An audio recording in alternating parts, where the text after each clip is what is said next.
Greetings, YouTubians, and welcome back to Wayne's Sharp World, where today we're going to be taking a look at another button lock. This one here is the Orion Solaris. Now, before I go any further into this review, I'd like to thank you guys for tuning in today. If you like what you see, please do me a favor, hit that subscribe button, follow along, and I will continue to bring you the content. Now, let's take a look at some overall specs on this knife right here. We have an overall length of 7.9 inches, with a blade length coming in at 3.15 inches, and a blade width of 1.3 inches. Blade thickness on this guy is 122 thousandths, with that good old 14C 28N steel. Always good to see on a knife under $100. A drop point style blade with a flat grind, a handle length coming in at 4.75 inches, and a handle thickness at 540 thousandths. Have that handle width coming in right around 1 inch towards the middle of the handle here. Handle material of G10 with a button lock locking mechanism, a user of a right or left hand tip up carry, a weight coming in at 4.9 ounces. This is designed by Blade Banter, who is an Instagrammer and YouTuber based over in the PNW in Oregon. And this is manufactured by QSP. Very important to note there, because when you're talking quality, especially anytime it's a newer designer, I believe this is Blade Banter's only design. You always want to know where it came from, right? I mean, did it go through some little slapped together shop in China, or is it through a reputable manufacturer? QSP is definitely a reputable manufacturer and one of the better ones out there without a doubt. And you have a total price coming in at $85. So, you know, given the materials and everything that goes in with it, I don't have an issue at $85. It's maybe getting towards the top of the price range, but definitely well within reason. Size comparisons. Let's see just how big this guy is, because this is a good sized knife. It's a chunky boy, and not in a bad way. It depends. If you don't like chunky knives, maybe you wouldn't be a fan of this, but not too bad in my opinion. Here we are taking a look with the Civivi Cogent, and then also here we have the Civivi Conspirator, and yeah, very similar there. Again, it's right. It's crazy. I do these size comparisons, and there's always like a knife that is it's just like a perfect little trend of size from large to small with these button locks. And even this one too, it's another one I expected it to be. You get this guy in hand with no other knives around it, and you're assuming it's going to be one of the bigger button locks you've handled.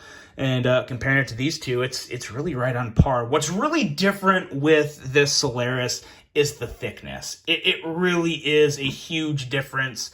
As you can see here, it's really, well, at the end of the day, I mean, yeah, so it is considerably thicker if you're looking at just the scale there, but it's also, it feels even thicker than it looks. And again, not a bad thing, but definitely be aware if you purchase this knife, you're getting one that is definitely got some girth and meat to that handle.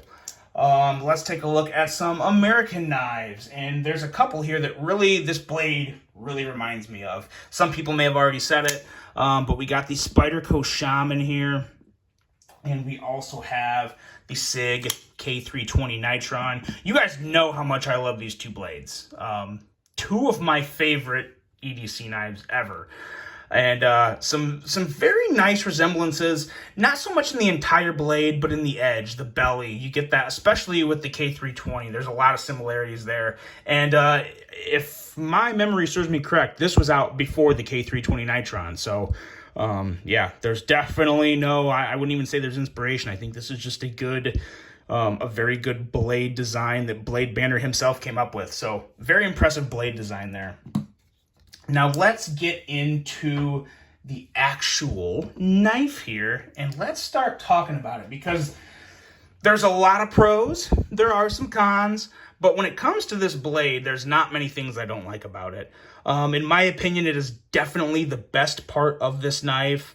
That it's hard not to like just a nice wide drop point, a little bigger in size, and an edge coming in at 22 thousandths. But like I said, don't let that fool you. This was another one. The edge, the way it cut through paper, there is a hell of a good edge on this knife. And it really does remind me of the Shaman and K320. Now, I'm not going to say it's a better edge. It may not even be quite as good, but it was right up there. It was maybe just a little notch below the Shaman and the K320. So very impressive cutting performance in this blade. And that, right off the bat, made me pretty darn happy. As much as I do like this blade overall, the only thing that I would really knock on it is this here. And this is where it gets very subjective. It's very nitpicky. But when I saw this, and I get Orion Solaris, I'm assuming this is completely with astrology, and I myself am a big fan of the stars, and it's all very interesting to me, especially as a photographer. I very much love all that stuff. But this kind of reminds me of like the barbed wire tattoo that dudes used to get on their arm back in the day. It just kind of throws off the rest of the knife, just aesthetically for me, because it's kind of big. It's up there. I don't know. Again, that's it. Like I said, it's very subjective, but it's my opinion. But at the end of the day, if that's the worst thing about this blade, it's doing pretty good. But yeah, it's kind of an eyesore to me, in all honesty. I think the brand and the name is amazing. It's different. It's unique.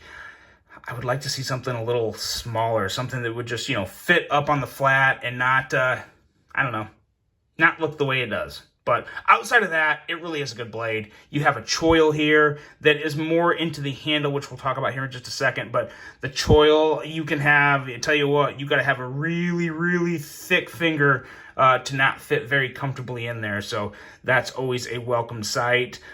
This is another knife. As good as a grip as you can get on this, I don't really need any jimping on the blade. So I don't say this a lot, but I'm totally fine with there not being any jimping on there at all.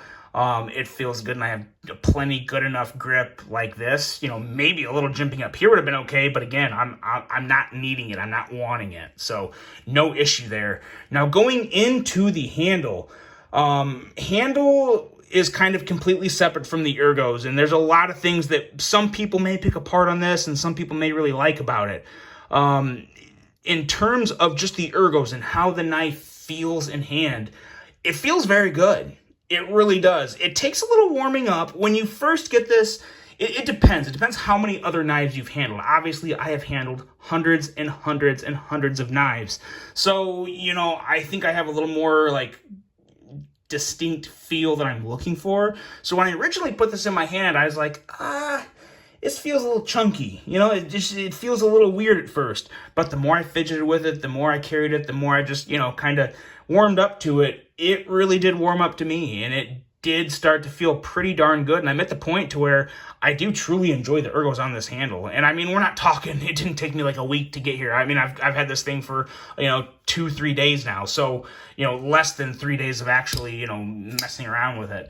So very good on the ergos. I don't think there's really a whole lot to change. Aesthetically, you kind of have this area here that just looks a little wonky. And that just is what it is. Every knife has its own little quirks in terms of design, and that's kind of the deal with the Solaris here. So it may not be the aesthetics that everyone loves, but I'm here to tell you, I think these are ergos that a lot of people are really going to like. Now, in terms of carry in the pocket, it does carry pretty well. It's a thicker handle, so, there's going to be, it's going to carry like a thicker knife. But in terms of weight and just riding in the pocket, I don't really have any issues. I really like the way Blade Banner designed this clip. You don't see this a lot, and I like the way he did this because he made it fully reversible, but what he did that I really like was he made a milled clip. It's not to me, I mean, some people may or may not consider this deep carry. I consider that pretty deep carry.